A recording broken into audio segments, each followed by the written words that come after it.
I was standing in the driveway with my water breaking down the inside of my leg, one hand pressed to my stomach, while my husband checked the time on his phone the way a man checks a clock when he's worried about missing a flight, which, as it turned out, was exactly what he was worried about. The hospital bag had been sitting by the front door for 6 days. The tiny gray blanket with the little foxes stitched along the border was folded on top of it. The car seat had finally been installed after I asked 3 separate times. I thought the next time I walked out that door, I would be holding my husband's hand, breathing through contractions, trying to be brave for our son. Instead, I stood there in my soaked leggings, watching him wipe the passenger seat with an old towel before he'd let me in. This happened in Cedar Falls, Tennessee, on a Thursday morning in early October. I was 39 weeks pregnant. I had spent the better part of the year doing almost everything alone, assembling the crib, comparing pediatricians, freezing meals, folding onesies into a dresser that still smelled like paint. My name is Serena Marsh. I am 29 years old, and by this time tomorrow, I was supposed to be somebody's mother. Let me back up. You need to know who Riven was before you understand what he did in that driveway.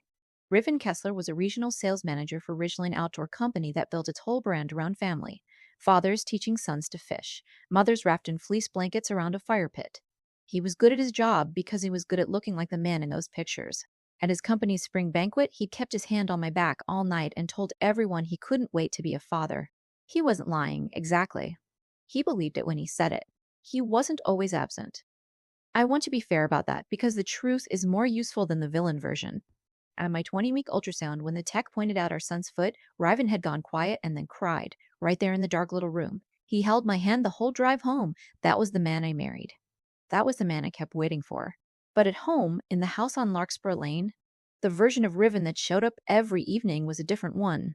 He'd drop his laptop bag by the couch and ask what was for dinner before he asked how I felt.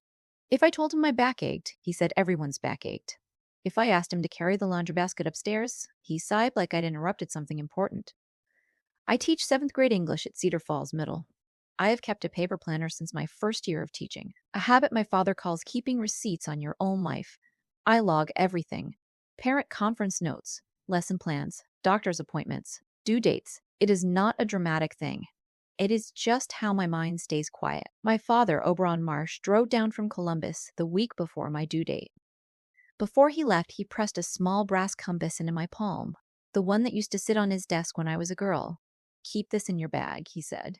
Not because you'll get lost, because some days you'll need a reminder of which way is home. I put it in the front pocket of the hospital bag right next to the fox blanket and didn't think much more about it. That's the last quiet week I remember. The first sign was small enough to laugh off. Riven's parents, Scythe and Nix Kessler, lived an hour away in Knoxville, and most weekends Riven drove up alone to watch football with his father or play a round of golf. At first I told myself it was sweet, a grown man who still loved his parents. Then I noticed he wasn't visiting them so much as returning to them, to the version of himself that got waited on. Nix had opinions about everything, delivered the way a substitute teacher hands back a test she's already marked wrong. She told me once, over speakerphone, that women in her generation didn't need constant praise for doing what women were built to do. Scythe would chime in that Riven worked hard and deserved his peace. I wanted to ask when exactly my piece was scheduled to arrive, but every time I said so out loud, Riven told me I was being disrespectful to his family. The second sign came on a Friday. Riven wanted smoked almonds, protein bars, and a case of a craft beer he liked, all for a golf weekend his parents were planning. I offered to order it for delivery. He said they needed it that night. When I suggested he stop on his way home himself, he looked at me like I'd said something unreasonable. "You've been home all day," he said. Home all day meant laundry and insurance calls and swollen feet and a back that didn't let me sleep past 4. I didn't say any of that. I drove to the store myself, one hand on the wheel and one hand under my belly. In the parking lot, the beer case was too heavy to lift, and I stood there pretending to rearrange my other bags until our neighbor Fia Reyes came over and took it out of my hands without asking. "Where's Riven tonight?" she asked. "Work," I said, though it wasn't true. Fia looked at me for a second too long. "Busy men can still be decent men, Serena," she said. "Those aren't the same thing as tired ones." I thought about that sentence the whole drive home. I did what I was raised to do. I kept it inside the house. I didn't air it out to anyone but my planner, where I'd started writing down dates next to small, ordinary cruelties, the way you'd log a symptom you were hoping would go away on its own. When I got home, Riven didn't say thank you. He said I'd bought the wrong almonds. 20 minutes later, he loaded the snacks and the beer into his SUV and left for Knoxville, because he wanted, in his words, a real dinner. I sat alone at the kitchen table with a bib folded next to my plate and didn't cry. I just sat there for a while. Some things stayed the same for weeks. Then, without warning, something shifted. The following Tuesday, Riven came home early. He picked up takeout from the place I liked on Route 411, the one with the lemon chicken I'd been craving since June. He sat on the floor by the couch and put both hands flat on my stomach, waiting for Cedric to kick. And when he finally did, Riven laughed the way he had in that ultrasound room months before. "I've been a jerk," he said. "I know I have. I'm going to do better before he gets here." I let myself believe him. I wanted to so badly that I didn't ask what better was supposed to look like, or how long it was supposed to last. I should have asked. Because 3 days later, his mother called with news about a golf trip, and I found out exactly how long better lasted. Riven came home the following evening smiling in a way that made my stomach tighten before he even opened his mouth. It was the smile of a man who had already made a decision and wanted me to act like I'd been part of making it. I was on the couch, heating pad on my back, finishing thank you notes from the baby shower. I hoped he was going to tell me he'd finally locked down his paternity leave, or called the pediatrician's office like he promised twice already. Instead, he said his parents had upgraded their trip. Scottsdale. 3 days at a golf resort. His mother had found a package deal, and his father had already booked the tea times. I waited for him to laugh, to tell me it was a joke. "Riven, my due date is next week," I said. He waved that off like I'd mentioned a headache. "Due dates are estimates," he said. "Babies come late all the time. Besides, the tickets were non-refundable." I asked if he understood what he was saying. He looked offended, like I'd accused him of something. He said it was a family trip. I told him our family was about to include a newborn, that our son could come any day now. He sighed the way you sigh at someone being dramatic on purpose. He said I wasn't the first pregnant woman in the history of the world, that his mother had flown when she was carrying him. I reminded him I wasn't 8 months along. I was 1 day from full term. He said if I refused to be reasonable about it, he'd just go with his parents anyway. I asked if he would really leave me alone this close to labor. He said I had a phone, I had neighbors, I had rideshare apps, and the hospital was 15 minutes away. Then he said I was turning fatherhood into a prison sentence before the baby had even arrived. A few minutes later, Nix called, and he put her on speaker without asking me. She said men needed a moment to themselves too, because once the baby came, everything would be about me and the child. Scythe added, from somewhere in the background, that women had babies every day and I'd be fine. Nix told me that if I started acting helpless now, Riven would never get any peace as a father. I told her peace didn't mean walking away from responsibility. She gave a small laugh, the kind that sounds polite but lands like a slap, and said I'd understand marriage better once I stopped expecting my husband to orbit around me. I told Riven quietly, "If you leave and something happens, I won't forget it." He asked if that was a threat. I said it was a boundary. He rolled his eyes, but I saw something else underneath it. After that call, he went quiet in the particular way he went quiet when he wanted me to feel guilty for making him feel guilty. He complained about the hospital bag sitting by the door. He installed the car seat wrong, then told me to stop nagging when I pointed it out. I fixed it myself in the driveway while he watched golf highlights inside. Fia came by that evening with soup and a loaf of banana bread. She noticed the bag by the door, the way I kept pressing a hand into my lower back. "You got someone to get you to the hospital that starts tonight?" she asked. I wanted to say my husband. The words didn't come. She put her hand over mine. "Call me, day or night, no questions." She'd offered me more in that one sentence than Riven had offered me in 3 weeks. That night, Riven went out with friends for what he called one last normal night before fatherhood. Like fatherhood was a jail term, and I was the one locking the door. He came home after midnight smelling like beer and fell asleep without asking why I was sitting up in the dark. I'd been timing contractions on and off for 2 hours. They faded before morning. My fear didn't. I lay there looking at him sleeping and understood, in a way I hadn't quite let myself understand before, that if real labor started, I might be handling it completely alone. The morning he left began with suitcase wheels dragging across the hallway floor. Riven pulled his bag past the bedroom while I sat on the edge of the mattress, breathing through a low pressure that had woken me before sunrise. I told him I didn't feel right. He said I was probably just nervous, that I'd worked myself up about the trip.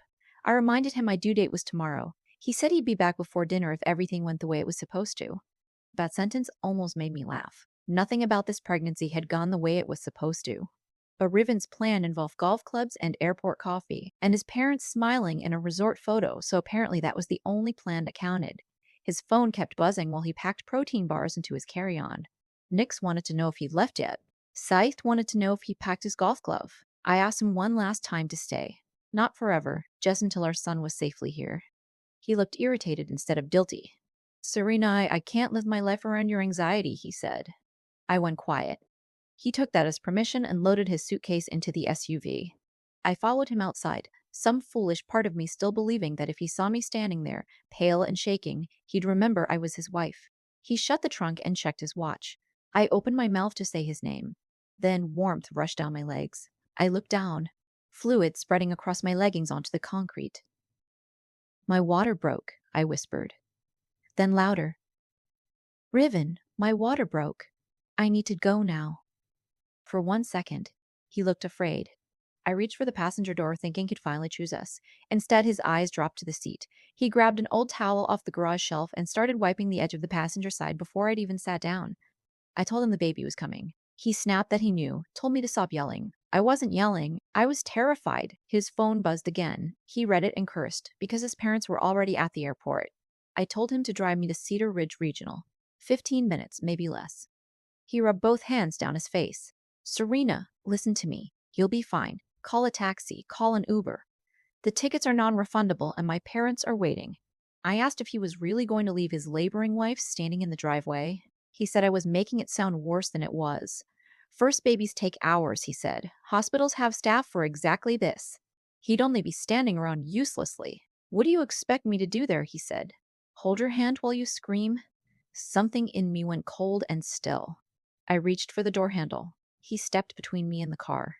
Don't get in like that, he said, looking at my leggings. I just had the interior cleaned. That was the moment I stopped begging. I backed up against the garage frame as another contraction folded me forward. He looked toward the street instead of at me, like he was embarrassed a neighbor might see us. He didn't look like a husband watching his wife suffer. He looked like a man whose schedule had been interrupted. He got in the SUV. Text me when you're checked in, he said. Don't make this a bigger deal than it is. Then he drove away. I stood there listening to the engine fade down Larkspur Lane. A dog barked 2 houses over. Somewhere, a garbage truck was making its rounds. Life kept moving like my whole world hadn't just cracked down the middle. 2 doors down, Fia's front door opened. I didn't know yet that her video doorbell had caught all of it. My phone lit up. One text from Riven. I'll call you when we land. Don't start drama with my parents. I stared at the screen until the letters blurred. Then I called Fia. I could barely get the words out. She just said, I'm coming. Less than a minute later, she was beside me with towels and a voice that didn't shake, even though mine did. She into her car, called ahead to labor and delivery, and pulled out of the driveway. As another contraction took my breath, I watched the house disappear behind us and understood something I would spend the next year learning to live by. A man who abandons you at your weakest moment should never again be trusted with the power to hurt you quietly. Fia drove with the calm that kept me from falling apart in her passenger seat. She didn't fill the car with panic questions. She just reminded me to breathe slow and told the hospital we were on our way. I learned later she'd spent 6 years as a labor and delivery nurse before switching careers, which explained why her hands didn't shake even when mine did. At Cedar Ridge Regional, nurses met us with a wheelchair. When one of them asked if my support person was parking the car, I swallowed hard. My support person is here, I said, and pointed to Fia. The nurse understood without me having to explain further. She noted something in my file and asked if there was anyone I didn't want allowed back. My husband, I said, and his parents. Saying it out loud felt like stepping over a line I couldn't uncross. I expected to feel guilty. I felt relief instead. Fia helped me call my parents in Columbus. My mother, Galatea, answered cheerful and then went quiet when she heard my voice shake. My father, Oberon, took the phone and said they'd be on the next flight out. Focus on breathing, he told me. We're coming. Labor blurred everything after that. Pain rising and falling like weather. My phone kept lighting up on the tray beside the bed.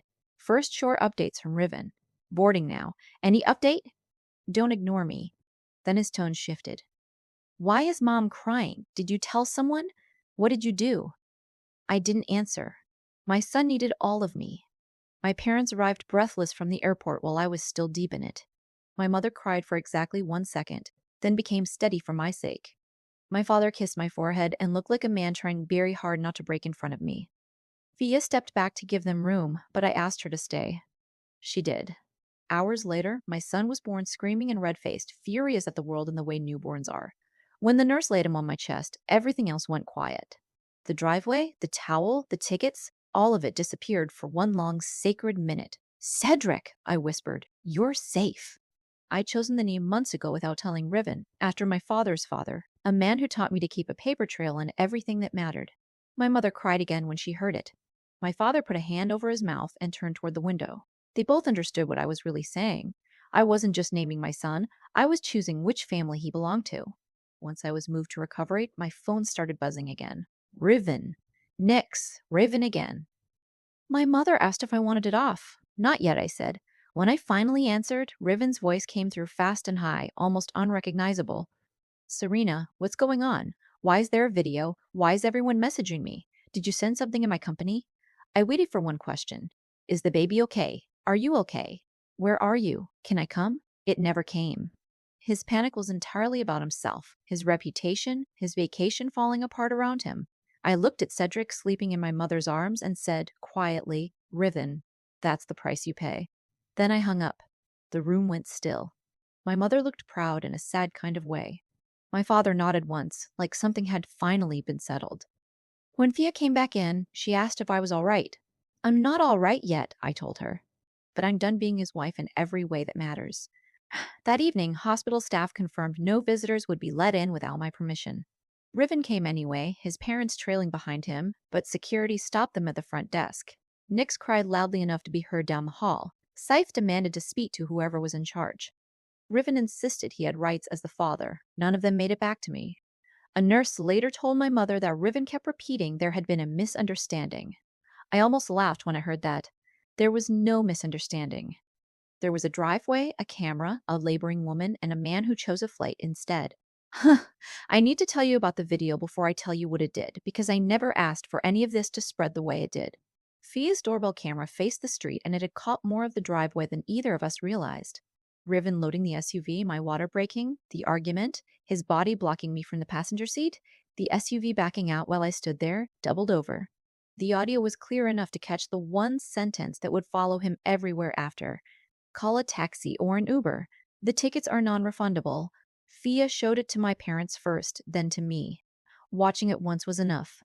In my memory, I felt small. On the screen, I looked abandoned. My father left the room. My mother cried without making a sound. Fia offered to delete every copy if I wanted it gone. Save it, I told her. I thought, at the time, I might need it for the divorce. I didn't yet know the truth was already moving faster than I was. Fia had mentioned what happened to her husband, Bastian. Bastian wasn't just our neighbor. He was a major client of Ridgeline Outdoor Company, the kind of account a regional office builds its numbers around. Riven had never bothered to learn that about him because Riven never bothered learning much about anyone who couldn't do something for him in the moment. Bastian didn't threaten anyone. He simply asked, quietly, whether Ridgeline's leadership knew what kind of judgment their regional sales manager had shown the week his son was born. Meanwhile, Riven and his parents kept making it worse without any help from me. Nix left a voicemail saying I'd embarrassed the family, that a wife shouldn't punish her husband over one misunderstanding. Scythe texted my father that childbirth was women's business, and Riven had obligations already paid for. Riven himself sent a string of messages blaming me for making him look like a monster, insisting I had to fix it before it reached his office, warning that if I really loved our son, I wouldn't destroy his father's career before Cedric could even recognize his face. Every message became another piece of paper in a file I hadn't officially started keeping yet. The story surfaced first in a local parenting group, no names attached. Someone asked whether a woman should forgive her husband for leading her in labor because his flight was non-refundable. Then the blurred doorbell clip appeared. No faces, no address, nothing identifying, but people recognized the SUV, the Ridgeline Polo, the airport photo Riven had posted that same morning with a caption about family blessings. It moved fast after that. People started calling him non-refundable dad. Someone set his smiling airport photo side by side with a blurred driveway clip. Riven tried calling it a misunderstanding, but the video, the texts, the hospital admission time, and Cedric's birth certificate made that impossible to sustain. Ridgeline moved quickly because their whole brand was built on family. Their ads featured fathers teaching kids to cast a fishing line, mothers wrapped in blankets by a fire pit. Now people were commenting under the company's own posts, asking if abandoning a laboring wife counted as part of that lifestyle. Bastian canceled a standing account meeting and sent an email to Ridgeline leadership about judgment, reputation, and accountability. That single email did more damage than every online comment combined. Riven was pulled into a video call with HR while he was still in Arizona. He later accused me of setting the whole thing up because the meeting happened before he'd finished his first round of golf. That detail told me everything I needed to know. He played golf after learning his son had been born, HR placed him on administrative leave. His quarterly bonus was frozen. His name came off the promotion list. Bastian's account was reassigned to another rep. The coworkers who used to laugh at his confidence started calling it something else behind his back. Nix felt her own version of it once her voicemail made its way through her church and real estate circles. Scythe's golf friends started finding reasons to play without him. One of them, a man whose own daughter was pregnant, reportedly told Scythe that what Riven did wasn't old-fashioned. It was disgraceful, and everyone his age already knew it. Riven tried calling nonstop after that. When the hospital blocked his number, he switched to email. When I stopped answering, he went through my parents.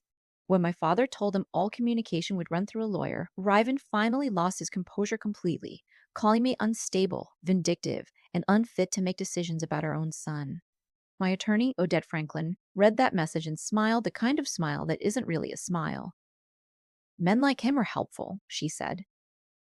They think anger is power, so they keep handing you evidence. She sent a formal notice. No direct contact. No harassment. Every future conversation about the baby, the house, or custody would go through her office. Riven's last voicemail said that if he could just come home, I might forgive him. He said might twice.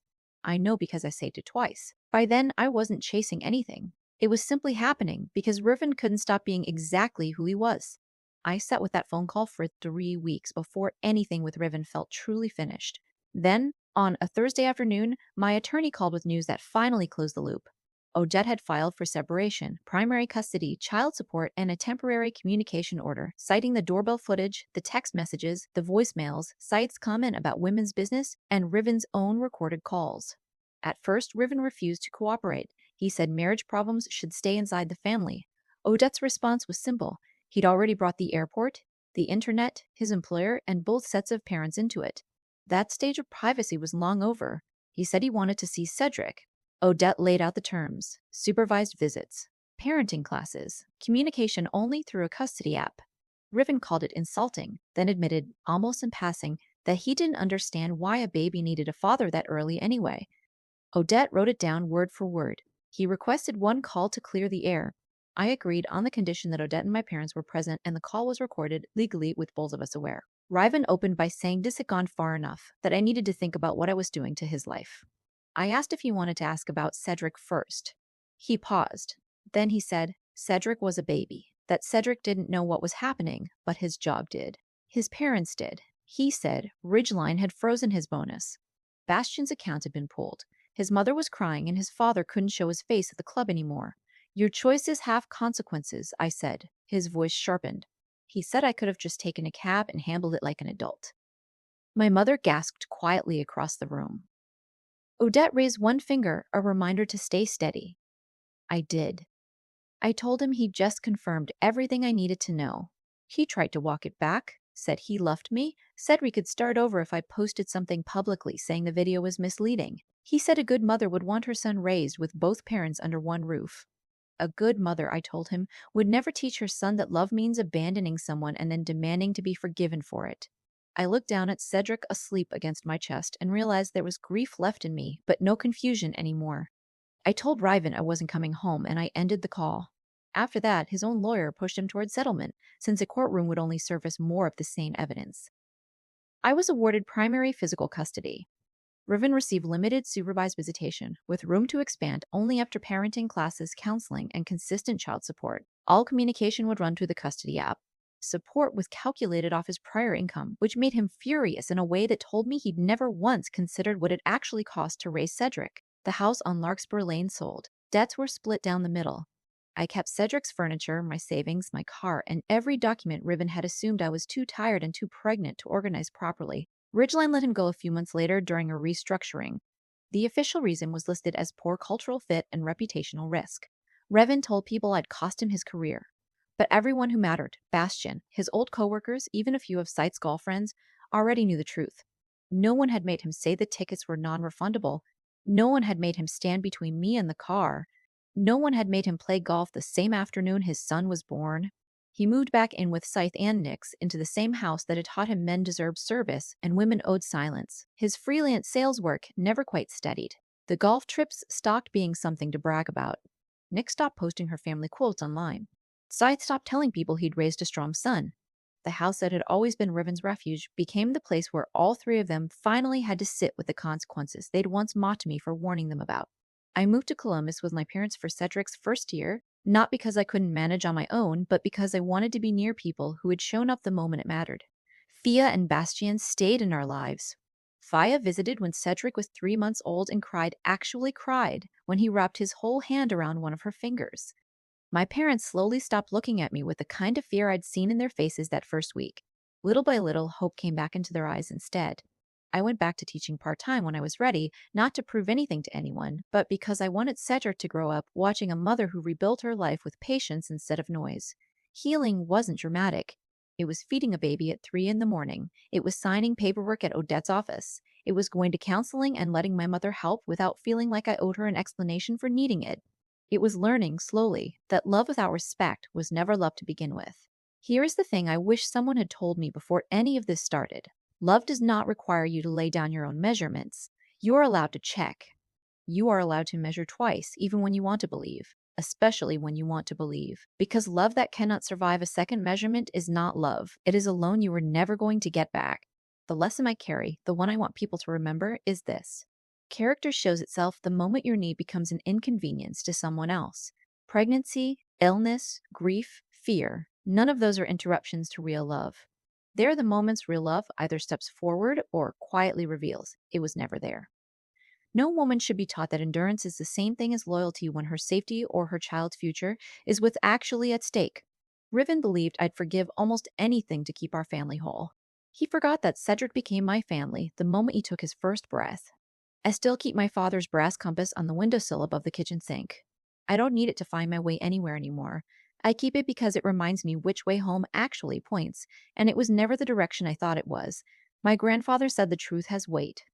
I didn't know until I held it in my hands that the heaviest truth is the one you already knew and chose not to measure twice. I carry his compass on my windowsill now. I measure everything twice, not because I don't trust the world, but because I finally trust myself enough to check. So, if you'd been standing where I stood one day from giving birth, watching your husband drive away because his golf trip was already paid for, would you have forgiven him for the sake of peace? Or would you have chosen your child, your dignity, and whatever came next, the way I did?